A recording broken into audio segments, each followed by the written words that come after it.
Well, I'm here with another one for y'all guys. We're talking vibrating jigs and or chatterbaits, whatever you want to call them. A little backstory with these are Z-Man is the original.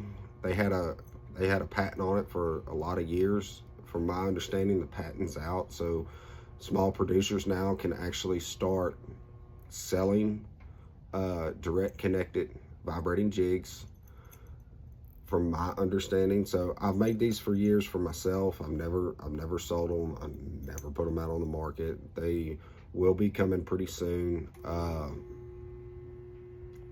One thing I will say about this, everybody said it was the blade, the style of blade that creates the action of the chatterbait, and it does to a certain extent. I know the difference between the coffin style blade that Z-Man uses and the blade that Strike King uses for their Thunder Cricket. The Thunder Cricket is going to have a more tight wobble, side to side wobble to it, and the coffin style bill is going to create a huge amount of wobble. There's not much of a difference between this blade and the coffin style blade.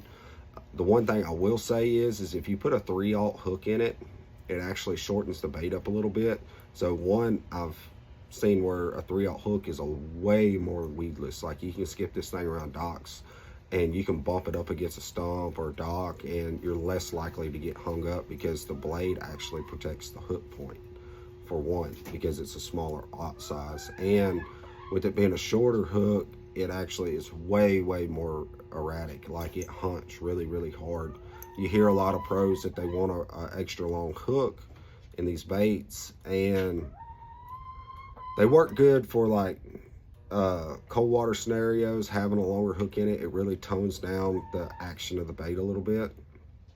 But today we're going to make one with a 4/0 hook. I actually had to modify another spinnerbait mold. I usually use molds, the same molds, for multiple purposes. And what I done is you can get these off Barlow's. It's a WEY 525. It's just a wire form connector pin. It has a little eyelet on it. I've tried making these myself to make them a little bit bigger, because the bigger this loop, you want as much freedom in this loop as possible. And you'll see a lot of guys, what they'll do is they'll pour it with like a 30-degree hook in it, and they'll knock the hook eye out to be able to put the blade on. They'll heat the hook up with the blade on there and push it back in. I don't particularly care for that, because the wire diameter of the hook is going to be... I got a chicken in the building. Get. Sorry about that. But anyways, the wire diameter is a little thick, so to get the freedom of movement, you usually have to drill the hole out on the blade. And I don't want to have to, if I'm going to make these for everybody, that's just really time consuming. So I got to make it feasible for myself. So that's the reason why I went to these connector pins. And I modified the mold to take them. This mold actually will have, this bait will actually have a wire keeper. It's a WB 800 wire keeper, wherever I got them, right here. It's a WB 800 wire keeper. You can also get this off Barlow's. Almost everything that I get is off Barlow's, except for the blades. I like getting my blades off of Lure Parts online. They have a really good color combination on any blades, spinnerbait blades, buzzbait blades, chatterbait blades. They have hands down probably the best options for home bait makers. So what we're gonna do, pot's hot, we're gonna get set up here. I'm gonna get y'all set up, and we're gonna pour a few chatterbaits. All right, guys, sorry for the mess. I've had a ton of orders that I've had to get out the last couple, or I gotta get out the last couple days. I still ain't finished them. I'm gonna show y'all the difference between a 3/0 and a 4/0. If I can find my 4/0s, I probably left them over there on the other side. Let's see, there's my 2/0s. Huh. This is usually how everything works, because I'm so unorganized.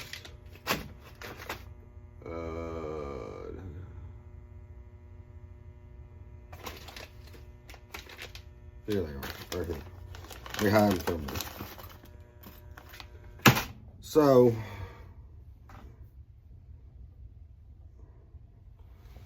if you can see the difference, the top hook is a 3/0. There's only about a 1/4 inch difference in the length, and it's really a big deal on how much action you get out of the bait. Also, if you see the alt size, there's not that much difference in the gap of the hook itself.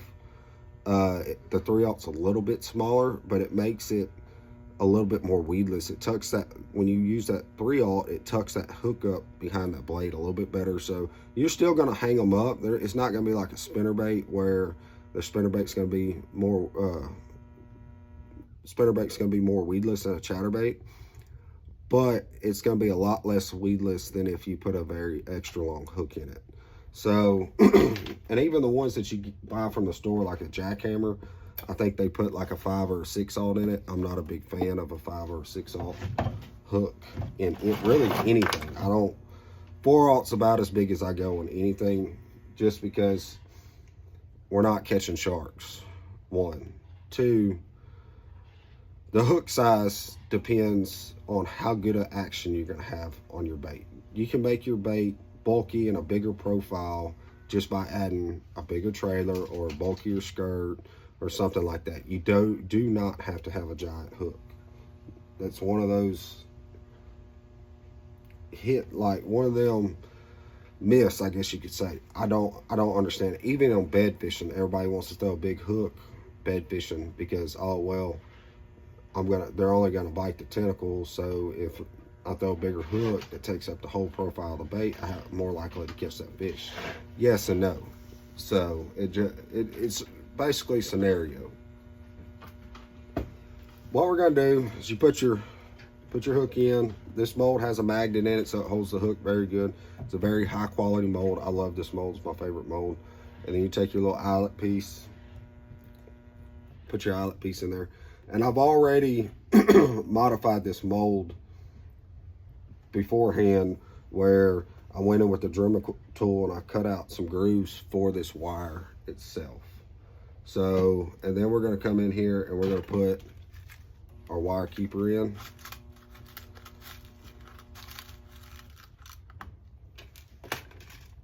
And you'll notice on this wire keeper, you'll have if you can see it, you'll have a bigger part. That's the part that your plastic goes on, and that little hook on that side that goes up into the lead body, it actually helps grab the lead so your wire keeper doesn't come out. You just set it in there like that. Everything holds together. Come up here, pull your lever, and pour it.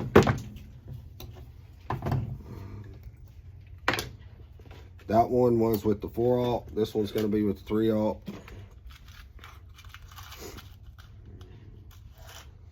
And another thing is the 3/0 has, I don't know if I said this, but the 3/0 has a lot more hunting action than the 4/0.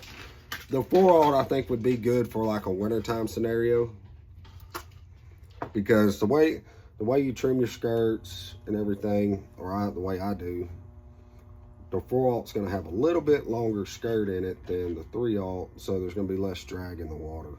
So it makes it more erratic action. And that's what I like. Put it in there, knock your drip off, pour your mold, flip it over, and there you got it. It's a really good chatterbait. We're going to unplug this pot, and I'm going to move y'all back over to the tie-in station, and we're going to paint these heads. All right, guys, so you can tell the difference already. This is one with the 3/0, this is one with the 4/0. These are both 3/8 of an ounce size. We're going to pull these spuds off real quick. If I can find my pliers, I don't have to keep fighting with this chicken that keeps trying to come in here. Yeah, you better get out of here. You know you fix to get in trouble. Highly recommend y'all getting chickens. It's the best, especially when they think they're pets. What are you doing?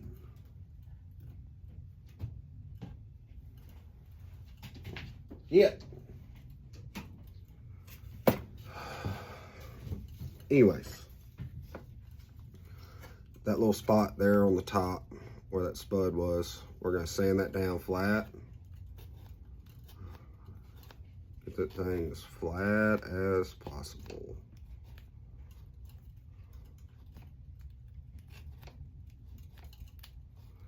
And like usually production, I got an end grinder. You can get an end grinder with a little sanding pad, and I would already been done with these. So, number one before painting, take my half nose round pliers, and I bend this eye out a little bit, just like that. One, you won't paint to get in here underneath this eye. If you have that down, it's not going to get in there. Two, you want that gap in there so you can put your blade on later. Come in and do the other one. It's ready to go. So, just like in the buzzbait video, we'll heat it up, spoon the bottom of it, tap, do the sides. It actually didn't get hot enough on that side, or it cooled off too soon. Right there, there's a good fire crawl color. And then we'll take it to the oven. We'll bake it in the oven between 410, well, my oven, 410 to 350. It just depends on your oven, for about 25, 30 minutes. Heat that one up a little bit better. Bottom, sides. All right, so we're still waiting. There was something else I could go over. We're still waiting on the jig heads to get out of the oven. So when you order your blades, they have a turbo version and then they have a standard version. This is the turbo version. All it is, it has that little bent end, and then you have a fully straight one. The only difference I can tell you is this one does not thump as hard. The bait rises a lot faster. It doesn't stay down. I'm not a big fan of the turbo blades, but I have them just to try them. I like just a standard straight blade. I like something that hits hard though. These are just little size number 2 snaps from Barlow's. You can get them in any color you want. These are just some black cheap ones. And then what I'll do is, this is that snap that you tie your line to. I'll take the snap apart and I'll come through the top side, come through it, and then I'll come back through the bottom hole, just like that, if you can see there. And then I'll just snap it back into itself. Now your blade's ready to go. So your jig is actually gonna, or your eyelet's gonna go right through that bottom hole on your jig. That's where you're gonna attach it to the head.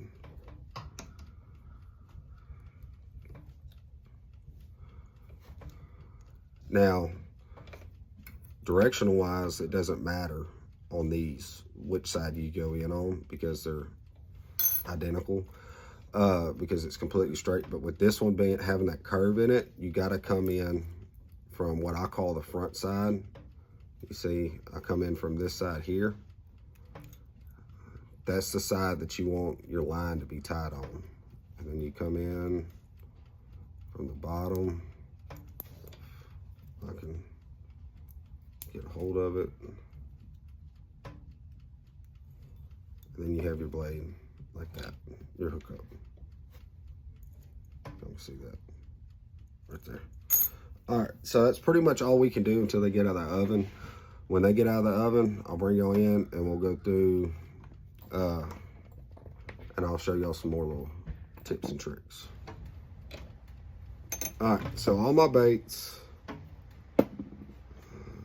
I put that top fingernail polish top coating. You can get it from, it's just a clear, you get it from your wife, your daughter, your sister, or you can go to the store, Walmart, Dollar Store, anywhere. And so what this is just some UV resin. I personally prefer the Loctite super glue gel. I just don't have none right now. So I'm making do, to say the least. Turn it around, put your little drop on there. These are 5 mil eyes, red. I get these from siliconetabs.com. They have the best eyes, the best skirting.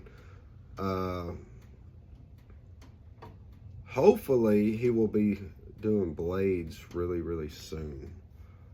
The guy that runs that place is just awesome. He's a jam-up dude. Let's just say if I could get everything that I have or that I buy from him, he would be the only place I'd buy it from. Another drop and just get it all over the bait.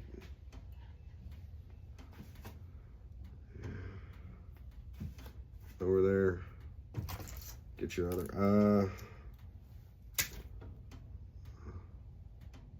on this thing. Kind of push it down, squeeze the glue out.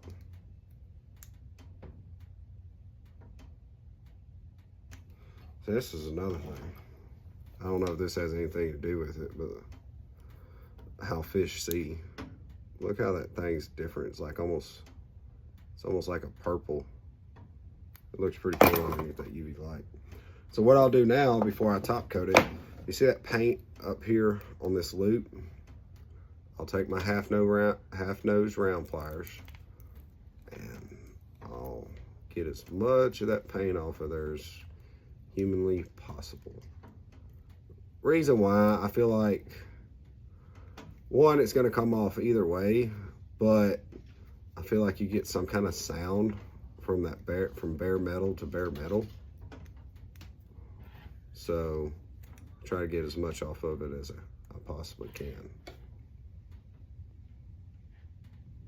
For some reason I put that eye on there crooked. Next thing we'll do is we will close this up so I don't spill it, and we're going to top coat it.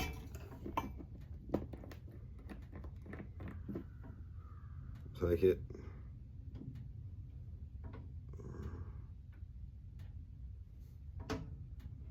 top coat it with the fingernail polish.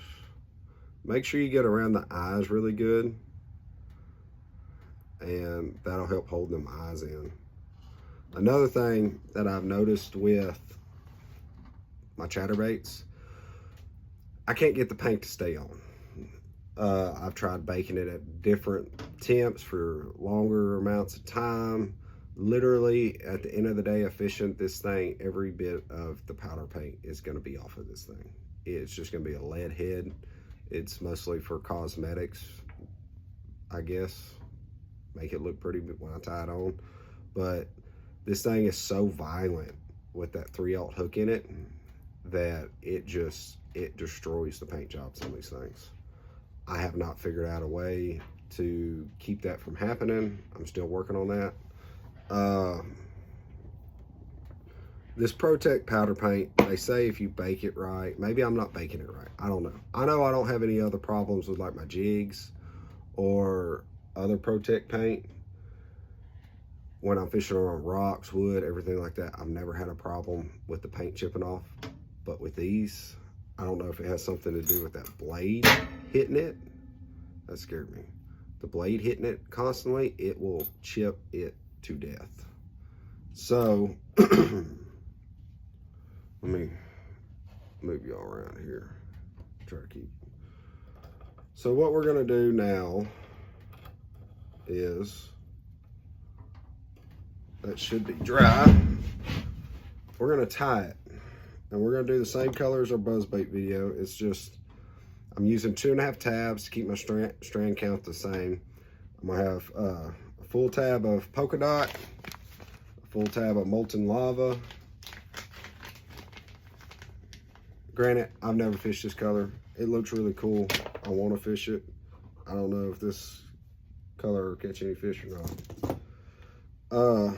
Full tab of molten lava, and then we're going to stack another half tab of polka dot on top of it.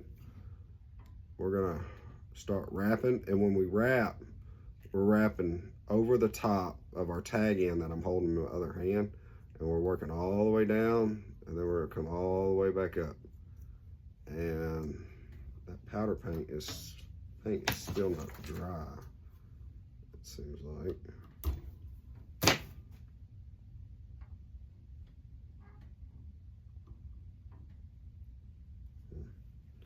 We're gonna do it anyways. So on the buzzbait, I staggered the skirt. With my chatterbaits, I don't do that. I fold it directly in half, and then I put the edge of the skirt at the top of the head, and then I'll work it around just like that. And then I'll pull this back here, grab these tabs up here, pull it straight, get it going, and then before I cinch it, I'll do about 10 to 15 wraps, because if you don't, when you cinch it down, it'll cut that skirting like crazy. Cinch it down, and I'm pulling really, really hard with this thing. Like, I'm using my left hand to keep the bait in the vise and from bending stuff, and using my right hand to put a lot of pressure on it.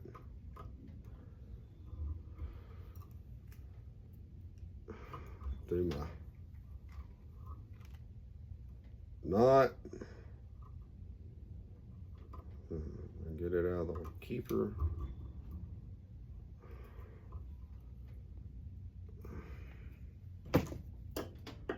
Cut our tag there, take it out. Then I'll just work all that skirting down to right there. And I'll just cut it about a 1/4 inch past it. And you see how fluffy that skirt is. The skirt's really, really fluffy. So I'm personally going to put a black blade on it. You could put the copper. I was going to use that other one, but I messed the paint job up. I don't know. That copper blade looks really good. So there's the black blade, and then you got the copper. I'm gonna put the copper on. The copper seems like it fits. I'll hang that blade on there just like that. I'll take my 1/2 nose round pliers.